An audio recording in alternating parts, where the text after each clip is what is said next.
Good morning. We are extremely pleased that you are here. It is good to come together for the purpose of co-creating. Do you agree? Yes. You are knowing what you are wanting? Yes. You are knowing what you are wanting? You are appreciating the contrast of your time and place? Not so much. Sometimes. The less contrast, the more you like it. From your broader non-physical perspective, you see contrast as a wonderful thing. But from your broader non-physical perspective, you did not intend to stand in the midst of abject discomfort. You saw contrast as variety, as choice. You did not see it as agony. And while contrast to ecstasy may be agony, you said, I will go forth, and by what I selectively sift to focus upon, what I selectively choose to be the reason for my vibrational offering, I expect, you said, that law of attraction will for the most part match me up with good feeling things. You did not say, I'll go forth and torture myself into success.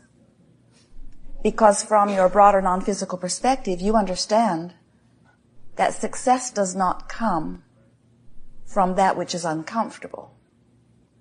You know that source energy, pure positive energy, is the energy of well-being.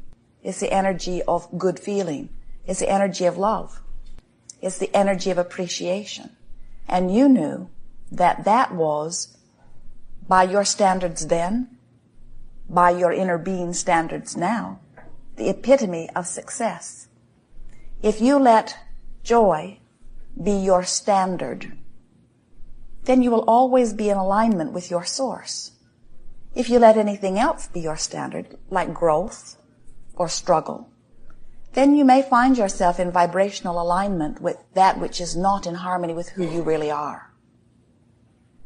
You are in your physical body's extension of source energy. And the more you are in alignment with that source energy, the better you feel. The more you are in alignment with that source energy, the more of that which you would call positive emotion is your experience. So as you are paying attention to the way you feel and always reaching for thoughts that feel good, then you are in vibrational harmony with that which is your source. And if we were standing in your physical shoes, that would be our dominant intent. We would seek first to be in alignment with who we really are. And then we would use our ability to focus in your time-space reality upon those things that evoke from you desire. That part comes easily to you. The contrast that lays before you helps you to easily identify things that you desire. And as you identify those things that you desire, source energy answers the request instantaneously. Sometimes our physical friends do not really believe that because they experience what they would lovingly call a sort of lag time often between their conscious recognition of desire and their conscious receiving of the desire. And we say, yes, there is a buffer of time here in your time-space reality. But what you are experiencing goes far more than because of a buffer of time. What you are experiencing, if you have identified that you desire something and it is not easily and speedily coming to you, you have a vibrational inconsistency.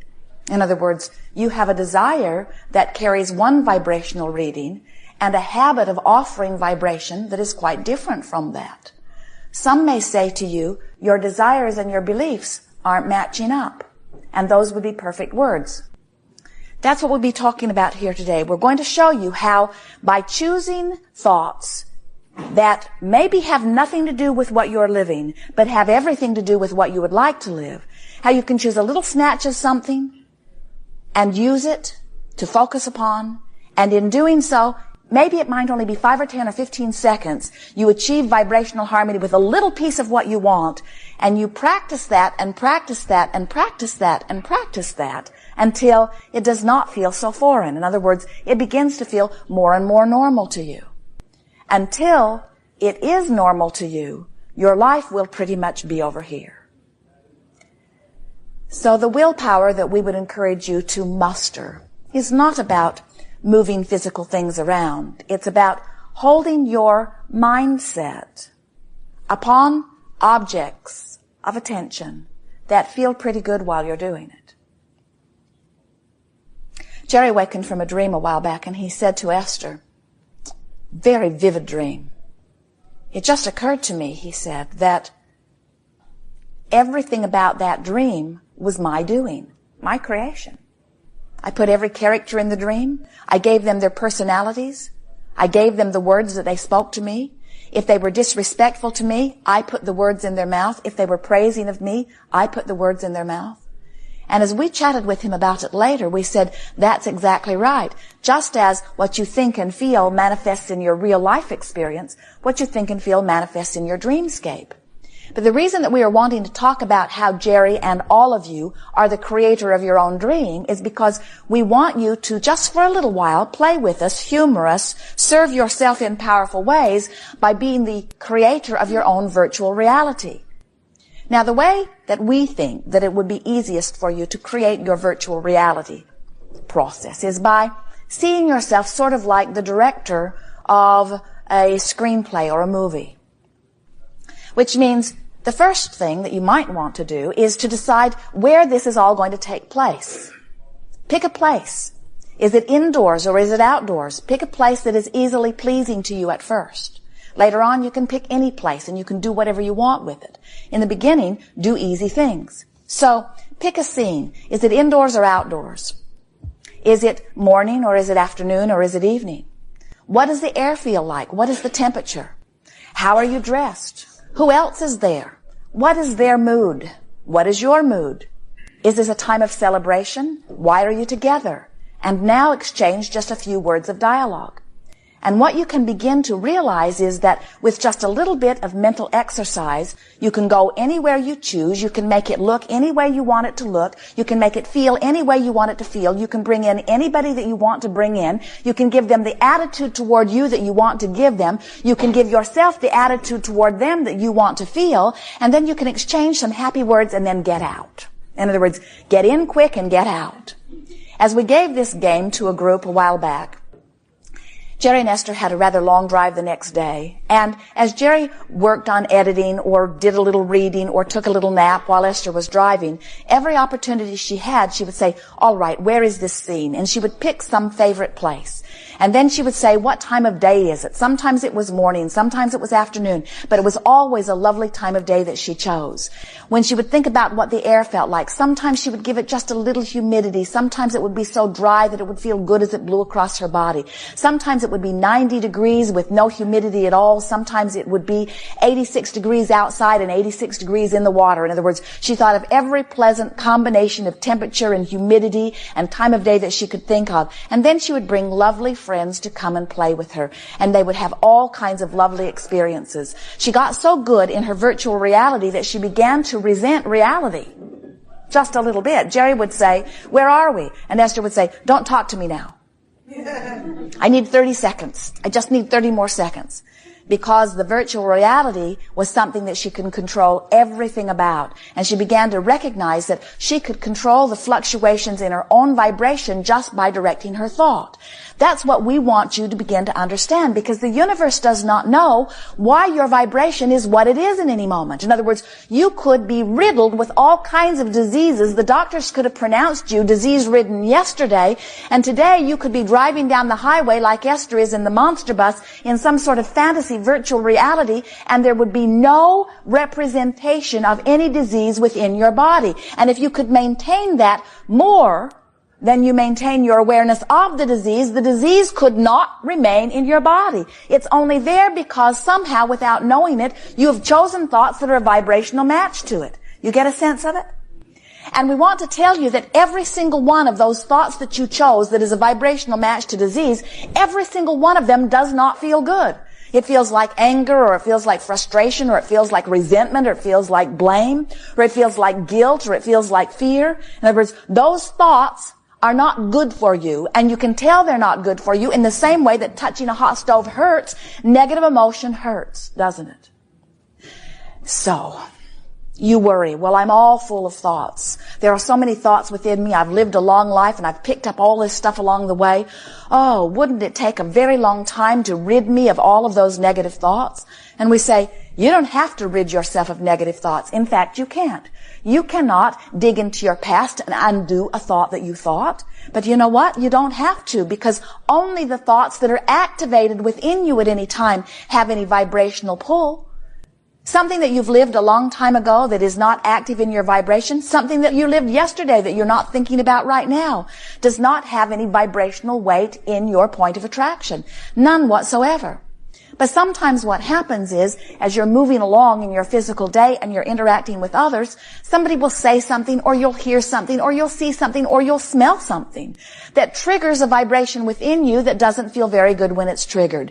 And that's the time for you to say, oh, my guidance system is working. I can feel that there's something activated within me that's not serving me very well. Because in this activation of this vibration, there's some resistance within me that is now disallowing the well-being that would be there otherwise.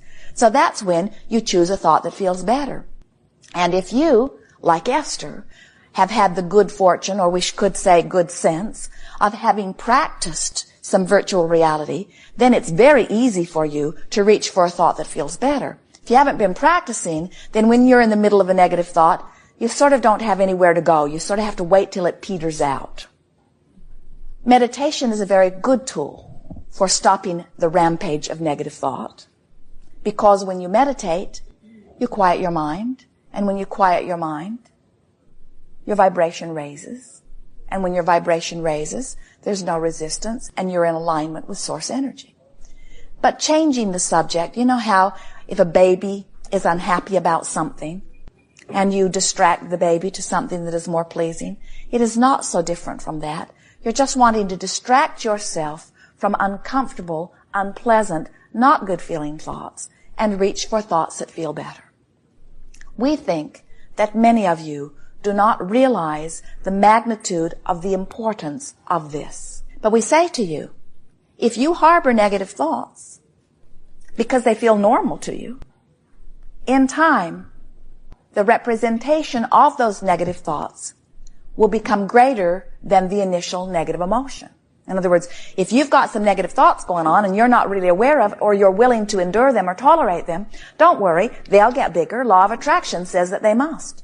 And then the resistance gets bigger too. And when there is more resistance within you, then there is a greater toll on your physical body, until greater manifestations that are not pleasing to you begin to occur. We think it is a wonderful thing when you are aware of how you feel and able to shift your thought to something that feels better, because in the early subtle stages, it's much easier to change vibration. It's just that most physical humans are more interested in action than you are interested in vibration. And it's a sort of screwy way of looking about it, because vibration is everything to you. The way you are vibrating equals your point of attraction. Everything comes to you. You are a veritable magnet calling to you everything that you are feeling. So if you are feeling mistreated, people mistreat you everywhere. If you are feeling uncared for, nobody cares for you.